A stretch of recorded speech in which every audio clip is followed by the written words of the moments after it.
Welcome to Reaction with E, man. Appreciate y'all for rocking with me, man. Make sure y'all comment, like, subscribe. This Reaction with E. I'm about to get into this video. Former Kingpin Rick Ross discussing how the Snowfall show, the sitcom, the Snowfall was a show, series, whatever.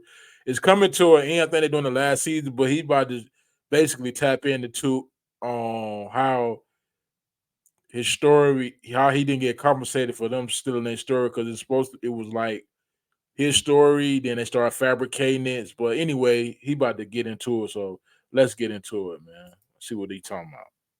You know what I'm saying? You are a legend.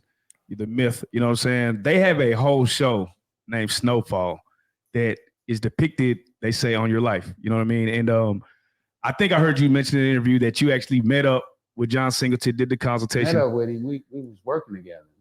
There you go. We was considered friends. So I mean, I considered him a friend. I don't know what he considered. I mean, a lot of times, when you're doing business with people, what I've learned over the years, even in the dope game, the guy who set me up was a guy that I considered a friend. I stayed at his house before. I knew his kids, his wife, his mom. And he knew my mom. So I considered him a friend.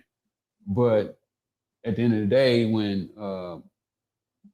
when he got arrested and he decided that he was willing to sacrifice my life for his life, he set me up and then testified on me in court. So I thought me and John Singleton was friends. No way that if I would have got a deal to do a show that I wouldn't have called John in to be a director. So by the way, rest in peace, John Singleton, man. He made some classic movies, Boys in the Hood. He made a couple classics, man. Rest in peace, John Singleton. When he got Snowfall, it was really hard for me to believe that, first of all, that he used so much of my stuff in Snowfall, and then that he didn't call me in as a consultant. So let's go through the history of you and John Singleton. When did you meet him? I met John Singleton in '93 when I got out. The first time I got out of prison, I got out for like 6 months. So during that time, me and John had sit down. We talked about doing a movie at that time. And I think he had Boys in the Hood was out. He'd already did Boys in the Hood. He was already. Yeah, I think a few of them were. He was already kind of solidified in the LA. Yeah, he had already kind of like etched himself in the LA scene. So I felt that he was the right one to do it. And when I got back out the second time, I really felt that because I talked to the Hughes brothers. Yeah, I wanted to do it with the Hughes brothers. I thought that they would be good to do it with too. They from Pomona. I was right outside of LA, and when I was in prison, we had a pretty good relationship. We rode and talked on the phone a lot about what my movie looked like and what it should be. But I felt John Singleton was a notch above them. When it came down to doing movies, especially when I got out, he had much more property than they did. And the Hughes brothers had kind of fell back a little bit on the movie business. I think they had fell out about something. Now, me and Albert really got along really well. The other brother was more standoffish, but Albert was super cool.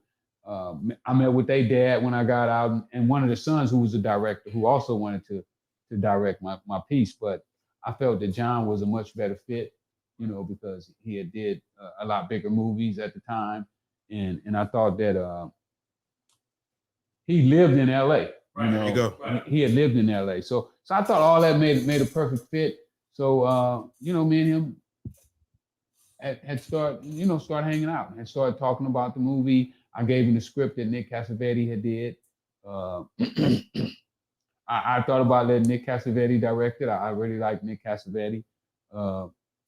We fell out because of the deal that Sony offered us. When I found out that Sony offered me $850,000 and they offered Nick $2.5 million. That probably kind of hard for him, as I think it's around the time he getting out of jail.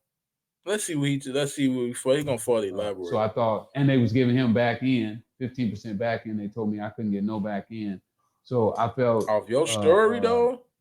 a little slighted by the deal, and that led me even more so to John. So I got a question because and I hate it because I love the show. But when I heard about what they did to you, I feel some type of way. I have a question like, for you, how accurate was the show to your life? Like, did they veer off the path like during a certain season, or is it pretty much your story all the way through? Well, in the beginning, it's more to the real or the story. And I got a show called After the Snow, where yeah, I go down every week, every time. It's a podcast. Yeah, so every week I go on the show and I tell you, because I see what they're doing. They change my words around a little bit and make it their words. But you can see in the beginning where it's really, really close, and they flipping it. You know what I'm saying? They trying to flip it. But I also can see when they start to run out of ammunition. Right. John, you can go on John Singleton's page, on his Instagram page. You'll see a picture of me and him. Right. He bought one of my first books. I got 10 demo books.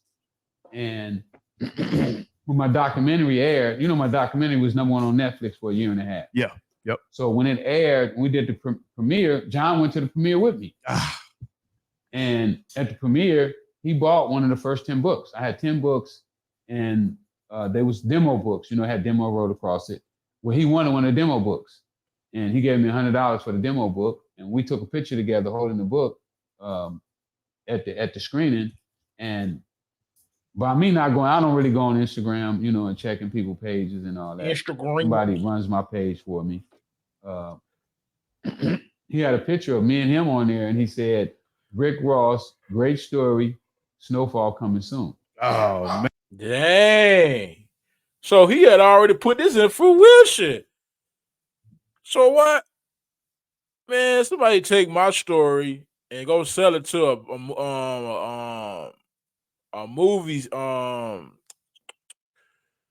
studio and don't compensate me, even though his story was public knowledge because it was all over the paper. So he really can't sue because everything is public record at this point. Because all his stories, he was that was a big thing. He was like moving like $1 million a day in drugs. The story is everywhere, so he really couldn't sue. So they feel like they ain't had to bring him in. Shoot, he probably just basically mad at the John dude because he thought they was cool. That's what I think, because it really ain't nothing illegal that he did. Man, Where's the lawyers? God damn. Oh, shit. So, I mean, that's only part of the evidence. But right. Who else in the history of America had a case where the CIA was implicated in working in their case? And that's what I want to go, because if anybody watches the show, your character who is Damson Idris, he's killing it. I hate to, and then there's a guy named Teddy. Was the CIA agent kind of like Teddy in real life, or is that just fabricated? Nah, that's fabricated. Okay. I talk about how Teddy is almost like a Superman. He walks through locked doors and he move around. He's just doing so much, and even with Franklin, I had lunch with Franklin right before the show aired.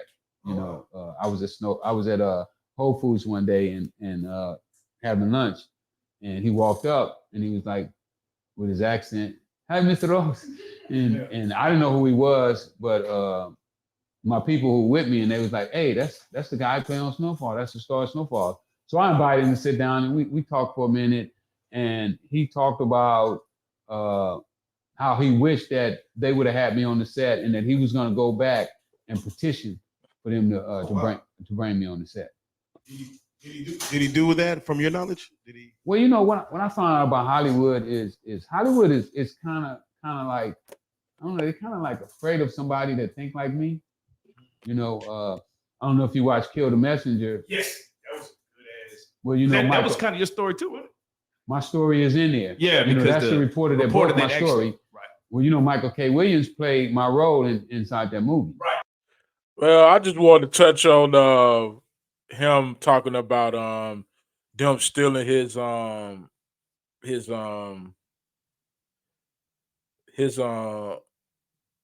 life story in Snowfall.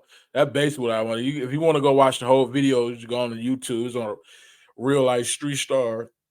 Real Life Street Stars. Them guys did the interview, but I just wanted, because it's such a popular show, and a lot of people don't know, like, okay, who the story, who the show, the idea of the show, what kind of thought, how they get that idea, and it was like off similar to his life. They ain't still his life like all the way across the board, but the whole thought of it came off. It was a guy in America when he was the guy that was dealing all those drugs, got in contact with, in cahoots with a CIA agent, and everything was after that. But yeah, man, appreciate y'all for rocking with me, man. Appreciate y'all for liking, commenting, and subscribing, man. Just they'll keep doing them and keep dropping. Make sure y'all comment, like, subscribe, man. Like I said, y'all want to go see the full video, go on to YouTube and go on watch it, man. But yeah, shout out to Real Life Street Stars. They be doing dope stuff over there. It's the Reaction with E channel. I'm gone.